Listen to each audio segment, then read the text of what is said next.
Sir speaker sir speaker sir speaker sir నేను కేవలం white paper మీద అంత 8 నిమిషాలు మాట్లాడలేదు. సబ్జెక్ట్ అంతా డీవియేట్ అవుతుంది. మళ్ళీ మా బట్టనే లేచి వేరే టాపిక్ తెచ్చి ఇప్పుడు దానికి చెప్పకపోతేనేమో నేను తప్పులో పడతా, చెప్తానేమో టైం పోతుంది. ఇదేం పంచాయతీ సార్ ఇది? ఇప్పుడు అన్న ధన్మని ఏదో మాట్లాడు, దానికి ఆన్సర్ ఇస్తే ఓ బాధ ఉన్నది, ఇవ్వకపోతే ఓ బాధ ఉన్నది నాకు. అధ్యక్ష గౌరవనీయులు బట్టి విక్రమార్క గారు, నేను జస్ట్ 1 minute కంప్లీట్ చేస్తే పెళ్ళింది సబ్జెక్ట్ కానీ అలా బోను. వారు ఒక విషయం మాట్లాడుతూ ఇందాక ఏమన్నారంటే ప్రాణహిత చేవెళ్లలో 10,000 కోట్లు ఖర్చు పెట్టారు, ఇక 28 పెడితే అయిపోతుండే అన్నట్టుగా ఒక సత్యదూరమైన విషయాన్ని వారు మాట్లాడే ప్రయత్నం చేసినారు. అయితే అధ్యక్ష విషయం ఏంటంటే అధ్యక్ష మొత్తం 2007 నుంచి 2014 దాకా ఆ రోజు ఉన్నది కాంగ్రెస్ ప్రభుత్వం. ఇదే బట్టన్న గారు కేబినెట్ ర్యాంక్లో డిప్యూటీ స్పీకర్గా ఉన్నారు.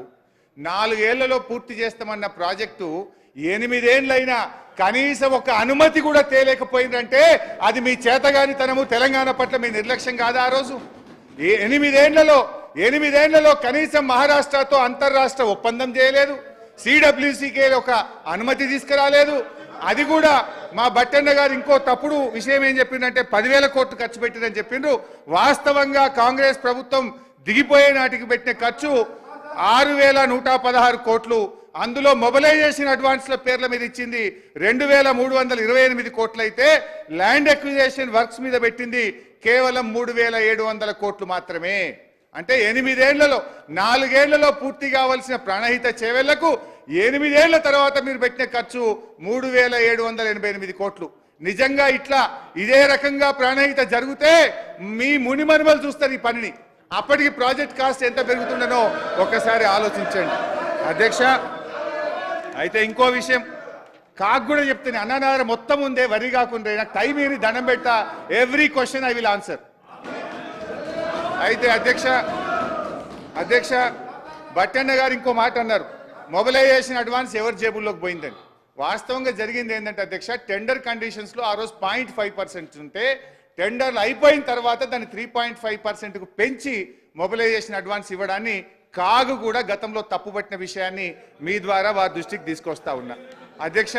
అయితే బేసికల్లీ ఇక్కడ ఇంకొక విషయం అధ్యక్ష, తమ్మిడిహట్టిని ఎందుకు మార్చారు అనే విషయాన్ని ఇవాళ పదే మాట్లాడుతున్నారు. యాక్చువల్గా అధ్యక్ష ప్రస్తుతం అక్కడ ఉన్నటువంటి తుమ్మల నాగేశ్వరరావు గారు కూడా ఆ రోజు మా క్యాబినెట్లో ఉన్నారు. అప్పటి ముఖ్యమంత్రి గారు క్యాబినెట్ సబ్ కమిటీ వేశారు. ప్రస్తుత వ్యవసాయ శాఖ మంత్రి ఆ రోజు R&B మినిస్టర్గా ఈ రీఇంజనీరింగ్ దాంట్లో వారు ఉన్నారు, ఈటెల రాజేందర్ గారు ఉన్నారు, చాలామంది మంత్రులు అనేక రోజులు మాట్లాడి మీటింగులు పెట్టిన తర్వాత రీఇంజనీరింగ్ యొక్క ఆవశ్యకతను గుర్తించడం జరిగింది అధ్యక్ష. అయితే అధ్యక్ష పాయింట్ ఏంటంటే అధ్యక్ష ఇక్కడ చాలా ముఖ్యమైన విషయం ఏంటంటే నిజానికి ప్రాణహిత చేవలను మేము మార్చాలని అనుకోలేదు. మేము ప్రాణహిత సేవలను కొనసాగించాలని అప్పటి ప్రభుత్వం మేము అధికారంలోకి వచ్చిన తర్వాత 7 ఏళ్లైనా వీళ్ళు కనీసం అనుమతి కూడా తేలేకపోయినరు అని వెంటనే నేనే నెల రోజుల్లోగా మహారాష్ట్రకు వెళ్ళి అక్కడ ప్రభుత్వంతో మేము ప్రాణహితకు అనుమతులు కావాలని సంప్రదింపులు జరిపాం. కానీ అప్పటి ప్రభుత్వం ఒప్పుకోలేదు అధ్యక్ష. ఇన్ఫ్యాక్ట్ అధ్యక్ష అప్పుడు కేసీఆర్ గారు ఇదే ప్రాణహిత చేవెళ్లకు జాతీయ హోదా ఇవ్వమని ఉత్తరం రాసిండ్రు. అంటే మేమేమి అట్లా గుడ్డిగా దీన్ని వ్యతిరేకించలే. 7/6 ప్రభుత్వం 3rd జూన్ నాడు గవర్నమెంట్ వస్తే 7వ తారీఖు అంటే 4 రోజుల్లోనే 7 జూన్ 2014న ప్రాణహిత చేవెళ్లకు జాతీయ హోదా ఇవ్వని కేసీఆర్ గారు ఆ రోజు ఉత్తరం రాశారు. తర్వాత అధ్యక్ష 6/9/2014 కేంద్ర ప్రభుత్వానికి ప్రాణహితకు జాతీయ హోదా ఇవ్వండి అని చెప్పి కేసీఆర్ గారు ఉత్తరం రాశారు. అయితే అధ్యక్ష ఈలోపు మేము మహారాష్ట్ర దగ్గరికి వెళ్ళి అనేక సంప్రదింపులు చేశాం. మీరు 152కు ఒప్పుకోండి, ఇది ఎట్లయినా మాకు చాలా ముఖ్యము అని చెప్పి గత ప్రభుత్వం 8 ఏళ్లలో చేయలేదు కానీ మీరు ఒప్పుకోండి అని మేము వెళ్తే వాళ్ళు మాకు ఒక లెటర్ ఇచ్చారు. అప్పటి మహారాష్ట్ర ముఖ్యమంత్రి పృథ్వీరాజ్ చౌహాన్ గారు మన తెలంగాణ ఆంధ్రప్రదేశ్ ముఖ్యమంత్రి కిరణ్ కుమార్ రెడ్డికి లెటర్ రాశారు. మీరు అసలు మా అనుమతి లేకుండా మా పర్మిషన్ లేకుండా ఇష్టం ఉన్నట్టు ప్రాజెక్ట్ మీద ఖర్చులు పెడతా ఉన్నారు, this will be the futile expenditure, ఈ డబ్బంతా కూడా వృధా కాబోతుంది అని చెప్పి ఇది మహారాష్ట్ర చీఫ్ మినిస్టర్ మన రాష్ట్రానికి లెటర్ రాసిండ్రు. మా అనుమతి లేదు, మీరు ఇష్టం ఉన్నట్టుగా డబ్బులు ఖర్చు పెడుతున్నారు, ఇదంతా కూడా ఆయన ఏమన్నాడు అన్ఫ్రూట్ఫుల్ ఎక్స్పెండిచర్ అవుతుందని చెప్పి రాసినారు. అయినా కూడా మీరు పట్టించుకోకుండా ఆ రోజు పనులు ముందుకు చేసినారు. అది కూడా ఎట్లా హెడ్ వదిలేసిండ్రు, తోకలు టైల్ నవ్విండ్రు. ఎవడైనా ఫస్ట్ ఏం చేయాలి? హెడ్ చేయాలి. హెడ్ చేసినాక తర్వాత కింద మనము పనులు చేయాలి. కానీ గత ప్రభుత్వం తలా తోక లేకుండా పనులు చేసింది. అయితే అధ్యక్ష, ప్రాణహిత విషయంలో అయితే అసలు ఎందుకు రీఇంజనీరింగ్ చేయాల్సి వచ్చిందో ఇది సెంట్రల్ వాటర్ కమిషన్ లేఖ అధ్యక్ష. ఎప్పుడు రాసింది ఇది central water commission? 4/3/2015.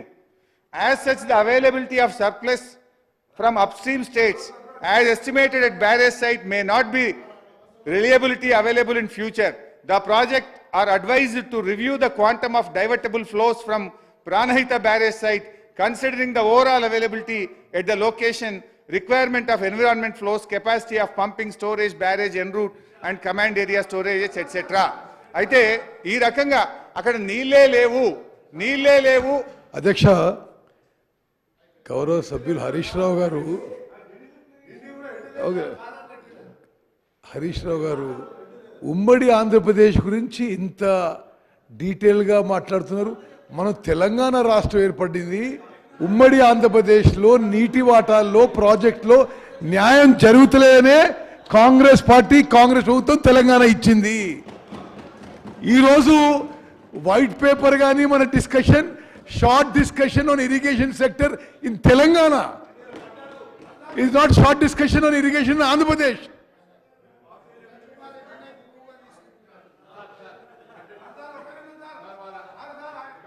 Speaker sir, ఇప్పుడు కరెక్ట్ లైన్ మీదకి వచ్చేయడం అవుతామన్నారు. మొన్న ఒక వారం కింద